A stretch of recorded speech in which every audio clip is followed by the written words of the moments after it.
Bom dia, glória a Deus, que bom que nós estamos juntos aqui, que bom que nós estamos na igreja, né? Que bom que a igreja, ela permanece, amém, queridos? Que bom que vocês que estão aqui conosco, que podem não fazer parte do corpo dessa igreja, a nível de igreja local, mas que pode desfrutar dessa manhã conosco, né? Sinta-se à vontade, sinta-se em casa, sinta-se bem. Eu vou tentar aqui, confesso para você, com temor no meu coração, de compartilhar uma palavra com você. Essa palavra que eu vou compartilhar com você, eu pude ler o texto bíblico num dia que nós estávamos aqui, que houve um movimento da parte de Deus, a mais daquilo que a gente recebe normalmente. E eu tinha o esboço preparado, ele está preparado aqui há bastante tempo. E eu coloquei no meu coração que eu não ia deixar de falar dentro do contexto desse esboço que eu fiz aqui. Aquele dia foi muito impactante para a minha vida, né? Não sei se você lembra, mas foi um dia onde, né, Deus acrescentou a mais nas nossas vidas, né? E aí eu coloquei no meu coração de compartilhar com você esse contexto. Ele está em Mateus capítulo 19, e nós vamos ler a partir do verso 16, e fala da história daquele famoso jovem, que dentro do contexto nós entendemos que ele era um jovem, que ele tinha bens, que ele tinha posses, que ele tinha uma influência onde ele estava, que ele era uma pessoa esclarecida, e que a Bíblia depois aqui, ela acaba, no versículo 16, acaba falando que eis que alguém se aproximou de Jesus. Mas depois relata que no verso 20, bem, aqui para baixo, já vamos chegar lá, fala que ele é um jovem que ele tinha posses, por causa de uma ordem que Jesus deu para ele. Mas nós vamos chegar lá. A questão é a gente entender o contexto que está aqui, e uma das coisas que eu quis, que Deus colocou no meu coração para extrair desse texto, e eu coloquei como tema aqui, é como entender o caráter de Deus. Porque quando a gente vai ler de novo, e de novo, e de novo esse texto, a gente começa a ver que o caráter desse jovem, que poderia ser um conjunto de valores interessante, até que poderia ser um conjunto de valores que serve como um exemplo para uma sociedade, ainda assim, não era todo o conjunto de valores que Deus tem para nós. Amém? E isso muitas vezes é desafiador, porque às vezes mesmo quando nós trabalhamos para ter um caráter, aquele conjunto de valores que serve de exemplo para as pessoas, né, que dentro de uma sociedade normal, né, ser uma pessoa verdadeira, uma pessoa sincera, uma pessoa fiel, né, ser uma pessoa educada, uma pessoa que, enfim, esse conjunto de valores que nós sabemos que nós conhecemos a nível de sociedade, ainda assim é um desafio quando nós olhamos para o conjunto de valores que Deus tem para nós, né? E é tão interessante porque a gente olha para Jesus e o modelo que nós temos é Jesus, amém? O modelo como cristão que nós somos, o modelo é Jesus, não pode ser outra coisa, não pode ter um outro modelo, né? Tudo tem que partir a partir de Jesus, tudo tem que ser através de Jesus, tudo tem que sair de Jesus. E nós olhamos para Jesus e vemos o modelo dele, e a Bíblia diz que Jesus não pecou. Amém? Ele venceu o pecado. E a gente tem isso como símbolo, que ele venceu a morte. Mas é muito desafiador, porque em contrapartida a Bíblia diz que todos nós pecamos.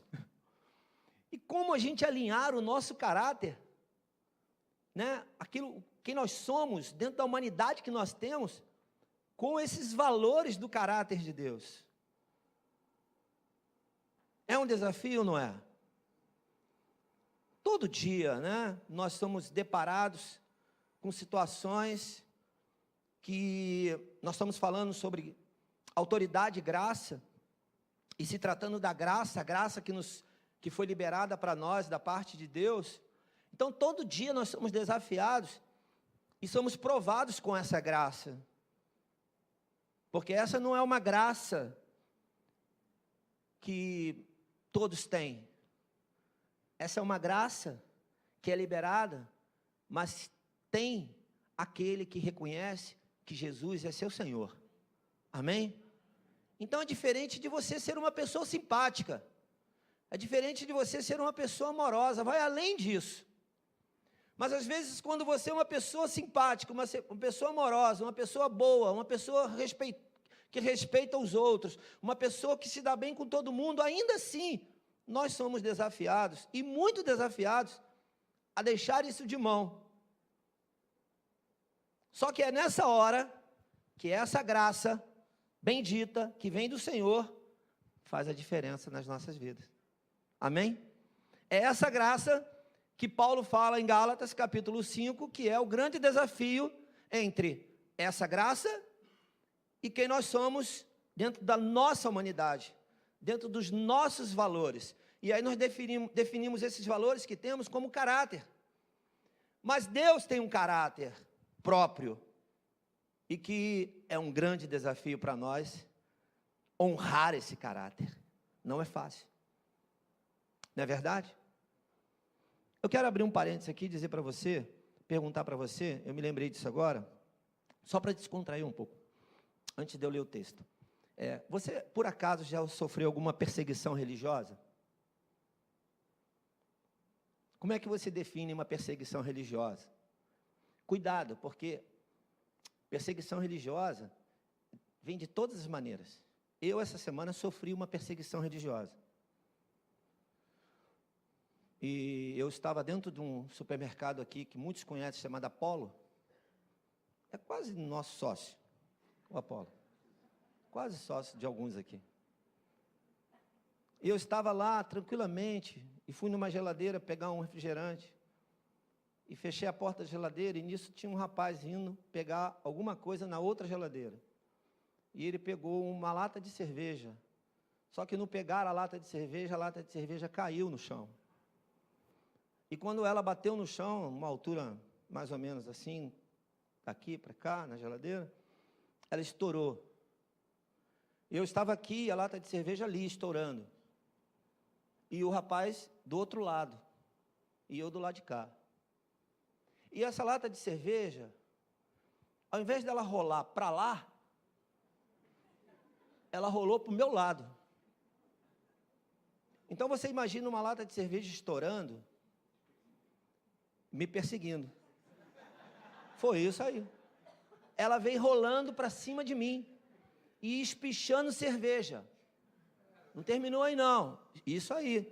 Desse barulhinho e espichando. E o pior, cada vez que eu fui vendo o quadro todo, porque eu estava aqui, ela ali e o cara lá. E eu queria fugir. Só que o corredor era estreitinho e eu fui dando ré assim. Mas sabe por que eu defini como perseguição religiosa? Tinha alguma coisa me segurando para eu ser molhado de cerveja. Eu fui todo molhado de cerveja. Da cabeça até o pé que ficou melado. Eu cheguei em casa, eu tive que lavar a roupa, o chinelo e tomar banho. E ela veio rodando. Ela não parava de rodar. E ela vinha espichando em mim, espichando, até que eu consegui dar ré. Depois eu entrei. Queridos, foi desse jeito. Foi um escândalo dentro do mercado. Porque eu falava, meu Deus, por que logo em mim? Logo em mim. Aí o cara, ele ficou chateado. Porque eu falava logo em mim e ele achou que eu estava falando logo. Então tinha que ser nele. Aí ele começou a falar. Aí eu não sabia, eu não tinha visto o rosto dele. Depois eu olhei para ele e falei, vem cá, você está falando comigo? Aí ele falou, você me desculpa aí, porque... Falei, não, querido, meu problema era com a lata de cerveja, não era com você. Eu nem sabia que era você. Ok? Então, só um detalhe para você ficar atento, porque existem perseguições religiosas que a gente não consegue controlar, tá bom? Vamos para o texto, Mateus capítulo 19, verso 16.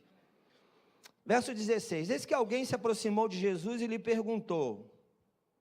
Vai prestando atenção em cada detalhe desse texto. Nós vamos ler até o verso 30, tá?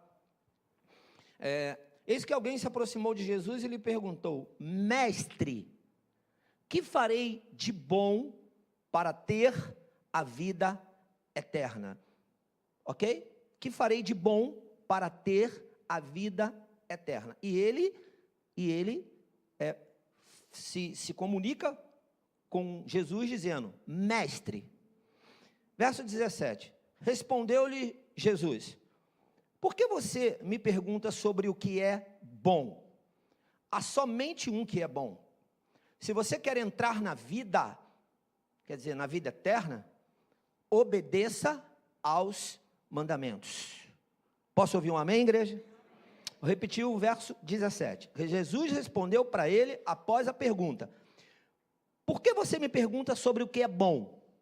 Há somente um que é bom. Se você quer entrar na vida, obedeça aos mandamentos. Aí, verso 18. Quais? Perguntou ele. Respondeu Jesus: não matarás, não adulterarás, não furtarás, não darás falso testemunho, honra teu pai e tua mãe, e amarás o teu próximo como a ti mesmo. Amém? Quantos conheciam esses mandamentos? Amém? Glória a Deus. Verso 20. Disse-lhe o jovem: a tudo isso tenho obedecido. O que me falta ainda? Ele continuou perguntando. Não foi o suficiente a resposta para ele. E aí, verso 21, Jesus respondeu de novo: se você quer ser perfeito, bom, vá, venda os seus bens e dê o dinheiro aos pobres, e você terá um tesouro nos céus. Depois venha e siga-me. Bem, verso 22. Ouvindo isso, o jovem afastou-se triste, porque tinha muitas riquezas. A partir do verso 23, aí entra um diálogo de Jesus com os discípulos. Então Jesus disse aos discípulos: digo-lhes a verdade, dificilmente um rico entrará no reino dos céus. E lhes digo ainda, é mais fácil passar um camelo pelo fundo de uma agulha do que um rico entrar no reino de Deus. Ao ouvirem isso, os discípulos ficaram perplexos e perguntaram: nesse caso, quem pode ser salvo? Jesus olhou para eles e respondeu: para o homem é impossível, mas para Deus todas as coisas são possíveis. Aleluia, Jesus. Então Pedro lhe respondeu: nós deixamos tudo para seguir-te. Que será de nós? Jesus lhes disse: digo-lhes a verdade, por ocasião da regeneração de todas as coisas, quando o Filho do Homem se assentar em seu trono glorioso, vocês que me seguiram, também se assentarão em 12 tronos, para julgar as 12 tribos de Israel. Aleluia. Verso 29.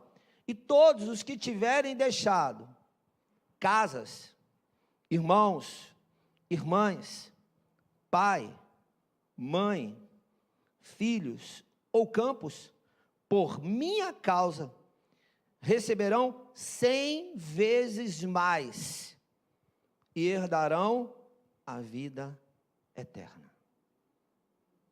Verso 30, para terminar aqui. Contudo, muitos primeiros serão últimos, e muitos últimos serão primeiros. Esse verso 30, que nós estamos aqui encerrando esse trecho da leitura, meio que define um pouquinho daquilo que nós achamos que o nosso caráter, que é o nosso caráter, e aquilo que é o caráter de Deus. Porque às vezes achamos que estamos fazendo tudo certinho, e até estamos mesmo. Mas para Deus, vai além. Deus olha para um coração quebrantado. Deus não quer que você largue sua mãe, seu pai, seu irmão, sua família, sua casa. Ele não quer que você faça isso. Ele quer o teu coração. Ele quer que ele esteja acima de todas essas coisas, amém? Da mesma forma aqui, quando você é desafiado a entregar tudo, Deus não quer o que nós temos, Ele quer o nosso coração, porque o que você tem, Ele te deu para o seu uso, Ele não vai querer tomar de você, Ele quer o teu coração, amém? Bem, vamos caminhar um pouquinho aqui, eu quero falar com você sobre o verso 16, tá? O verso 16 diz assim: eis que alguém se aproximou de Jesus e lhe perguntou: mestre, que farei de bom para ter a vida eterna? Eu quero mostrar para você um texto em Eclesiastes capítulo 3, verso 11, que provavelmente você conhece. Esse jovem, ele foi diante, essa pessoa que a gente descobriu como jovem, ele foi diante do mestre, Jesus. Esse texto, ele mostra para a gente uma coisa interessante, já falamos aqui várias vezes. Ele fez tudo apropriado ao seu tempo. Também pôs no coração do homem o anseio pela eternidade. Mesmo assim, este não consegue compreender inteiramente o que Deus fez. Então, da mesma forma que você tem esse jovem aqui, com um desejo no coração, com uma intenção no coração de ter a vida eterna, quando o texto fala que só vida, está falando da vida eterna, mas também no primeiro verso que nós lemos, 16, fala exatamente da vida eterna. Ele queria ter a vida eterna, ele queria ir além daquilo que ele era, e o texto define que ele tinha algumas qualidades, ele tinha um caráter, certamente que servia de exemplo para muitos. Ele conhecia os mandamentos, né? Ele era uma pessoa de posses, ele frequentava a igreja de alguma forma lá, ele devia ter uma família controlada, uma família equilibrada, ele devia ser uma pessoa influente, ele devia influenciar pessoas e ser influenciado por pessoas, vivia dentro de uma sociedade como nós, certamente devia ter um coração bom, e uma coisa que me chama muita atenção aqui, é que ele se aproximou de Jesus, e Jesus estava acessível a ele. Não era tão fácil se aproximar de Jesus, quando Jesus vinha caminhando, porque a multidão cercava Jesus, e não sei se foi um momento à parte, um momento um pouco separado, e esse jovem, não sei se ele aproximou de Jesus, porque ele entrou pela multidão e conseguiu chegar até Jesus, ou se de alguma forma, no momento separado de Jesus, ele, pela influência dele, ele se aproximou de Jesus. Bem, o texto não define isso, eu só estou aqui especulando algumas coisas, né? A questão é que ele se aproximou de Jesus e teve um diálogo com Jesus, e a partir exatamente desse diálogo, uma das coisas que ele coloca do coração dele, é que ele queria algo a mais do que ele tinha. O que ele tinha era bom para ele, o que ele tinha satisfazia ele, mas ele queria algo a mais, ele desejava algo a mais, que é exatamente isso que foi colocado no coração do homem, que é o anseio pela eternidade, que vai além do nosso natural, amém? Que vai além daquilo que é físico, daquilo que nós podemos ver, e esse é o grande desafio, porque se tratando de caráter, o caráter de Deus é um, e aí Deus tem um caráter espiritual, que Ele define na sua palavra, e que nós precisamos viver, e que o modelo foi Cristo, e eu preciso olhar para Cristo e falar, eu não posso pecar, porque Cristo não pecou. Isso é um grande desafio. Mas também tem o caráter natural, que nós vivemos no nosso dia a dia. A Bíblia nos ensina e nos instrui sobre muitas coisas, de como fazer, né? O livro de Provérbios ensina tantas coisas, do dia a dia para a gente, de como nós devemos nos comportar. As cartas de Paulo às igrejas ensina tantas coisas àquela igreja, concernente a tantos assuntos. Se você precisa de algum assunto ser instruído nele, você tem isso na palavra de Deus, amém?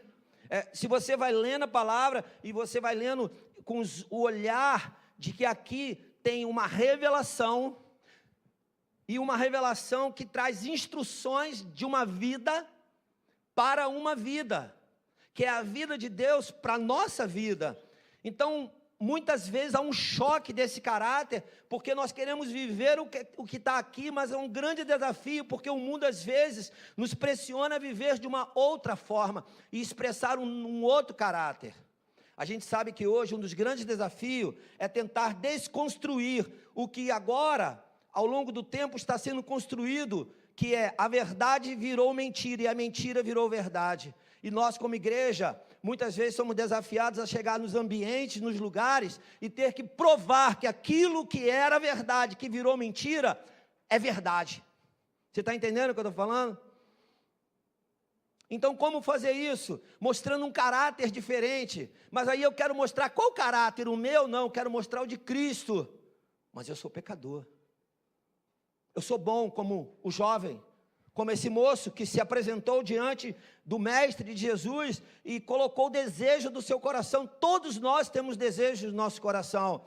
Eu vou dizer uma coisa para você, todos nós, todos, certamente um dia pensamos, para onde eu vou quando esse corpinho falhar?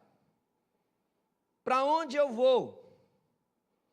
Esteja você onde estiver, se estiver na academia, malhando, saradão, bonitão, né, fortão, de repente tu está lá, levantando aquele peso, naquela bicicleta lá, bicicleta não é bicicleta esteira, bicicleta é antigo, lá malhando e tal, bonitão, e de repente vem na tua mente, quando isso tudo passar, eu vou para onde?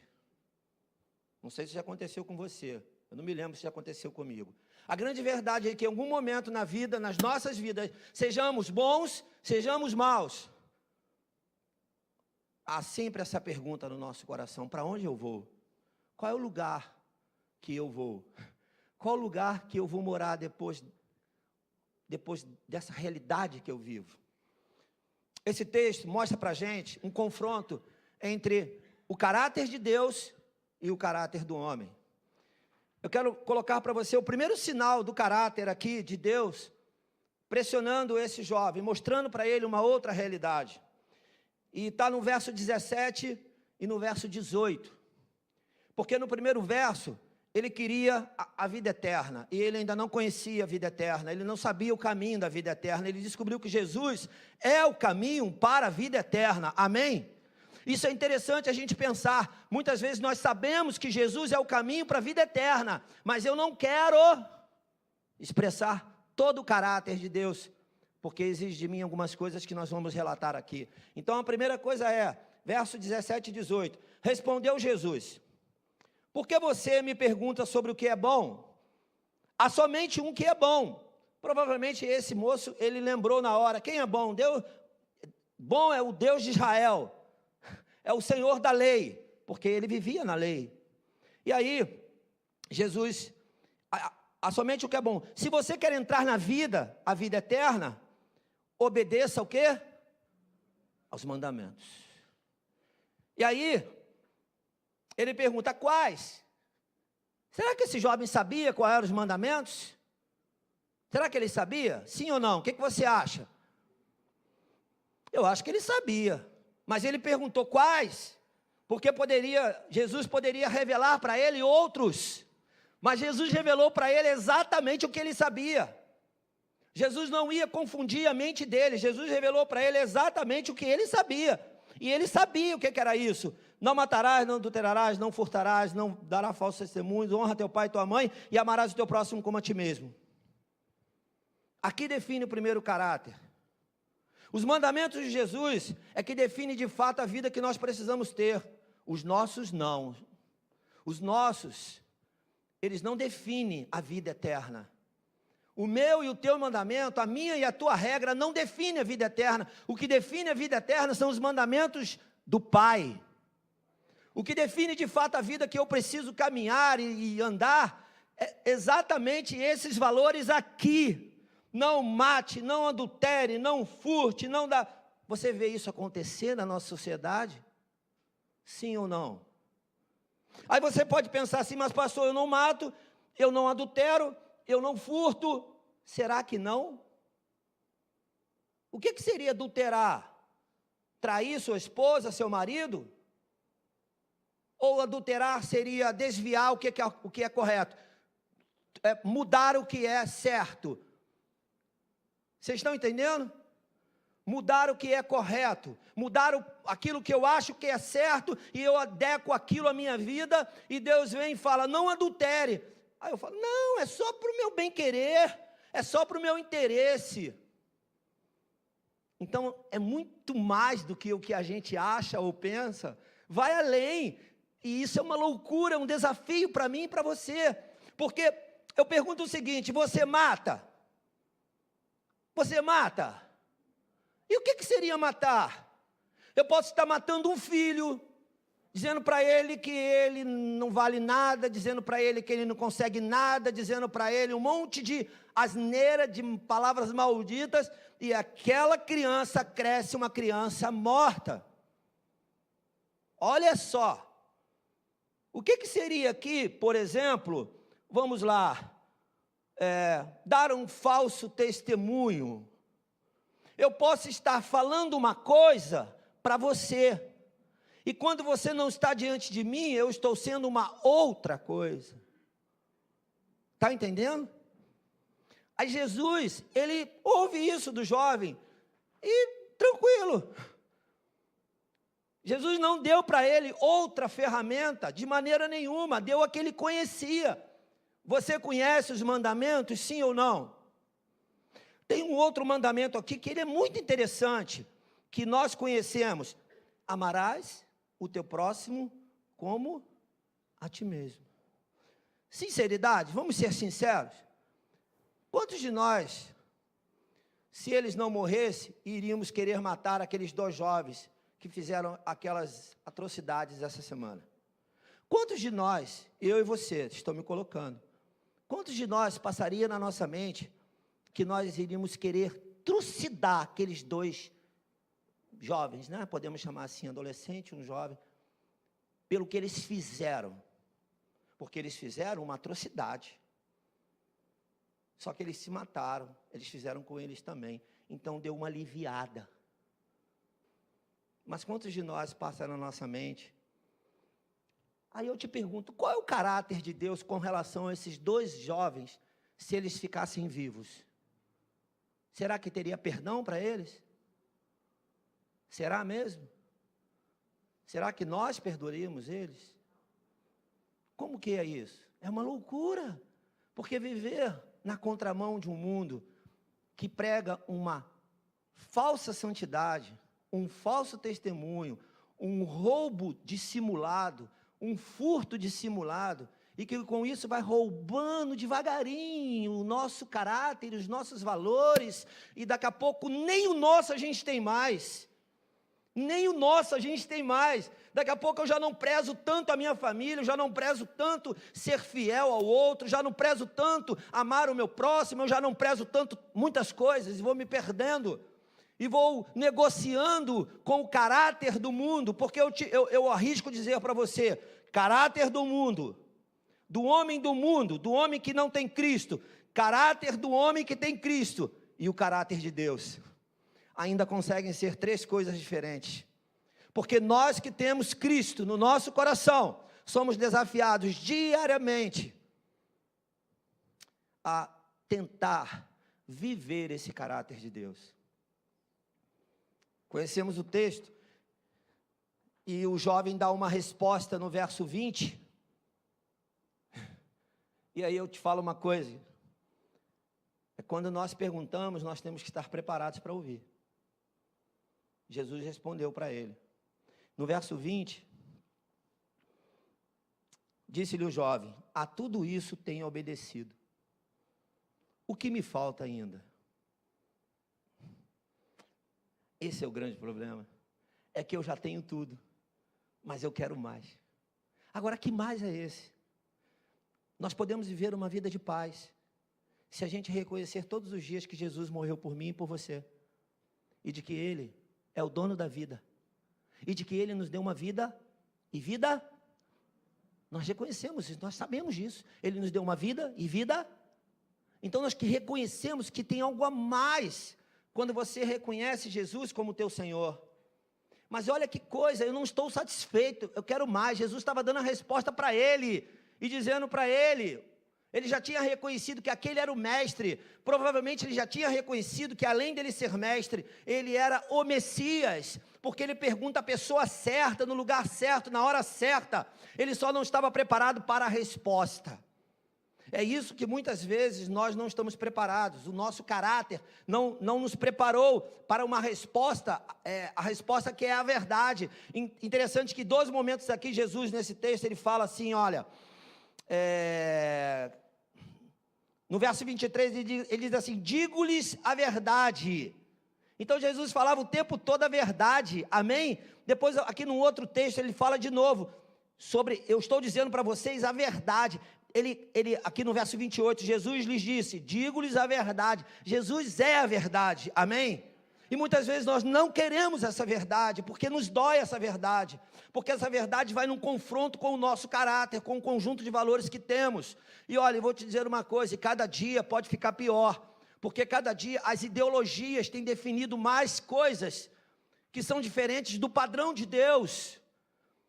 A gente sabe que existe uma luta muito grande no contexto de manter a família construída dentro dos valores bíblicos e lutar para tentar desconstruir o que estão querendo destruir na família. Então, existe uma luta, não é fácil para a gente.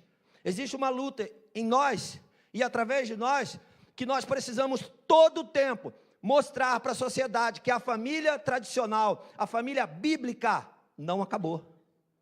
Amém? Não acabou, não aceite isso, não negocie com isso. Isso tem a ver com o caráter de Deus. Quando você começa a conviver com isso e viver nesse meio e aceitar esse tipo de negociação, você está negociando o teu caráter. O teu caráter como cristão. Porque alinhar o nosso caráter com o caráter de Cristo não é fácil não, é difícil.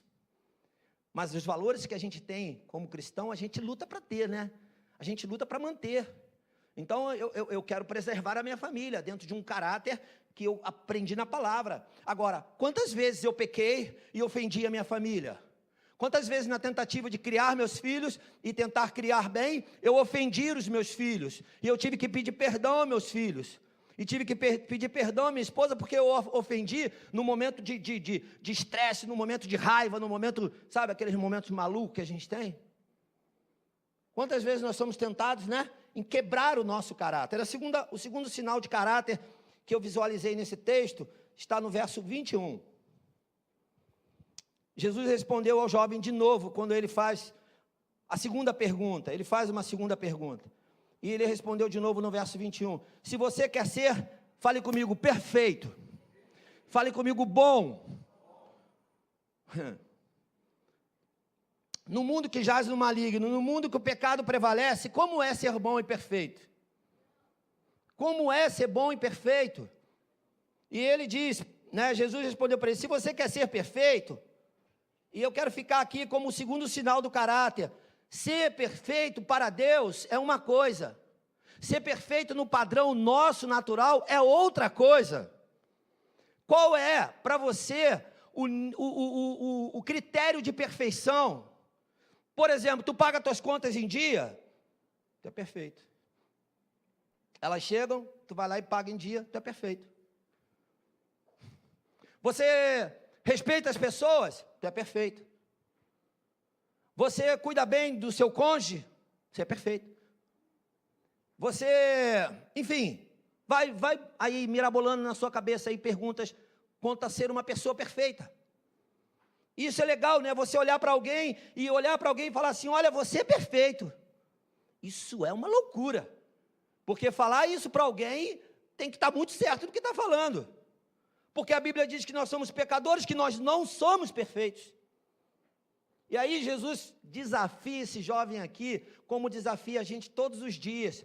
E ele mostra para ele um lado contrário da perfeição do coração dele com relação ao coração daquele jovem. Ou com relação ao nosso coração. Ele mostra algo contrário e ele dá uma resposta. E por enquanto, eu só quero ficar aqui nesse segundo ponto, né? E dizer para vocês que às vezes nós queremos seguir o padrão de Deus, mas nós estamos inseridos no mundo e a gente tem que tomar cuidado. Para a gente, é uma linha muito fina. Eu preciso estar muito atento para ver o que de fato é padrão de Deus e o que é padrão do mundo que nós vivemos, da sociedade que nós estamos inseridos. Tem coisas que você não vai poder fazer, porque agora você está implantado no reino de Deus, amém? Você agora faz parte do reino de Deus, porque Jesus, ele veio para estabelecer um reino. Não se esqueça disso. E se você é de Jesus, agora você é do reino de... Do reino de quem? Ok?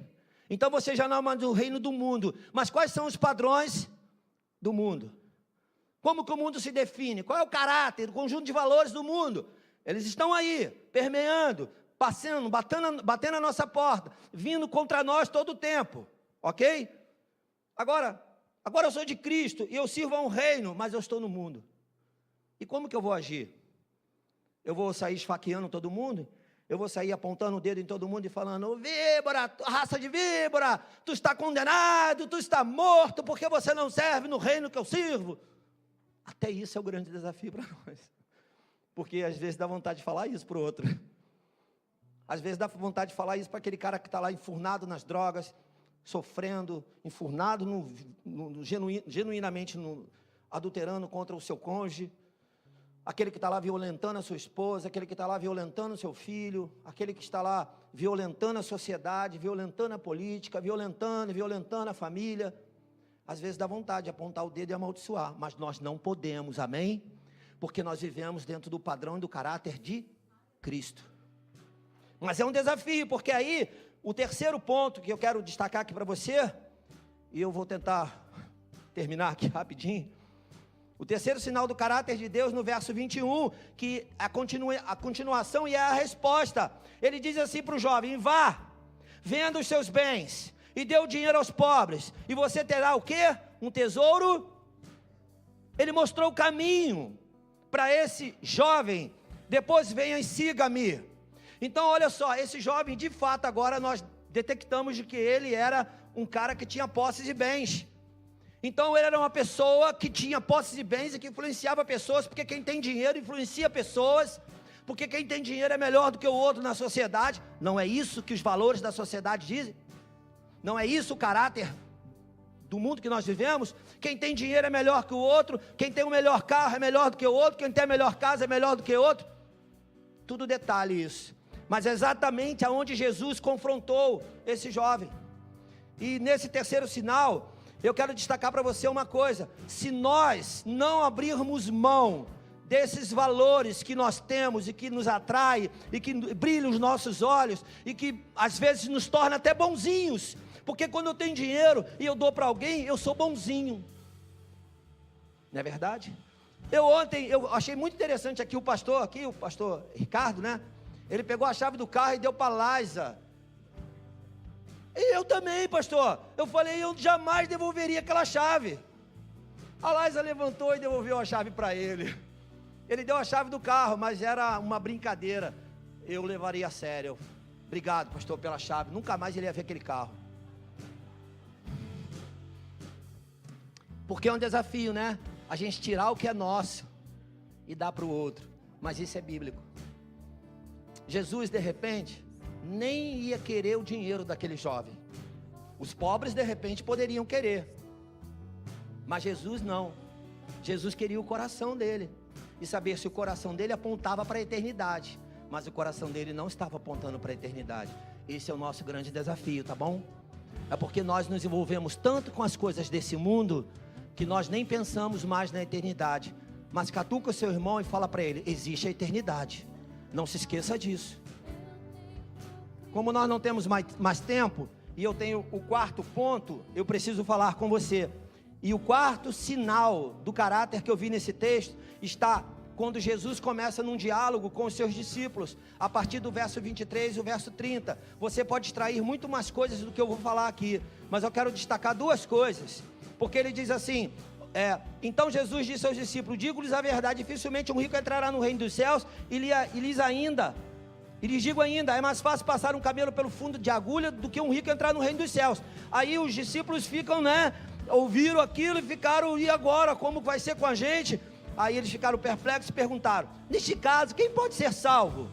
Jesus olhou para eles e respondeu. E aí eu quero aqui definir aqui dentro desse quarto sinal de caráter, o caráter de Deus. O caráter de Deus define o seguinte: nós não podemos nada, mas Deus pode tudo. O caráter de Deus diz que se você não tiver uma dependência dEle, toda a sua vida, não vai adiantar. O caráter de Deus diz que Ele quer de você 100%, Ele não quer 99,99%. Esse é o primeiro ponto aqui dentro desse contexto. E o segundo ponto, na continuação desse texto. Então, Pedro respondeu: nós deixamos tudo para seguir-te, que será de nós? Jesus lhes disse: digo-lhes a verdade, por ocasião da regeneração, nós sabemos o que é regeneração, de todas as coisas, quando o Filho do Homem se assentar em seu trono glorioso, vocês que me seguiram, fala então assim comigo, o caráter de Deus é seguir Jesus, amém? Não é seguir aos meus instintos, as minhas vontades, aos valores desse mundo, mas é seguir Jesus, porque Jesus é o caminho, amém? Ele é vida, Ele tem a solução para mim e para você, e quanto mais próximo dele nós estamos, mais os nossos valores vão mudando. Então quando eu olho para o mandamento, e o mandamento diz, não matarás, aí eu penso, eu não mato, eu não atiro em ninguém, eu não esfaqueio ninguém, eu não sou como esses jovens, não, eu sou diferente. Mas aí eu encontro um pai matando um filho, com palavras, com ofensas. Eu encontro pessoas ofendendo as outras, magoando as outras, ferindo as outras, tornando uma pessoa às vezes refém daquela mágoa, daquele ressentimento o resto da sua vida. Eu sei que Jesus cura, eu não tenho dúvida disso, mas tem pessoas que não conseguem ficar libertas. Se eu e você, como aqueles que têm o caráter de Cristo, podemos evitar que façamos isso, amém? Que sejamos diferentes de fato. E a última coisa é: vocês que me seguiram também se assentarão em 12 tronos para julgar as 12 tribos de Israel. E todos os que tiverem deixados, e tem essa relação de pessoas, receberão 100 vezes mais, e herdarão o quê? Jesus mostrou para os discípulos e para aquele jovem rico que não é bem assim não, que não é bem assim como nós pensamos não, vai além, exige uma entrega maior, exige um entendimento maior, exige que eu ame você como eu tenho aprendido a ser amado por Deus, exige que eu cumpra de fato os mandamentos que o Senhor preparou para a minha vida, amém?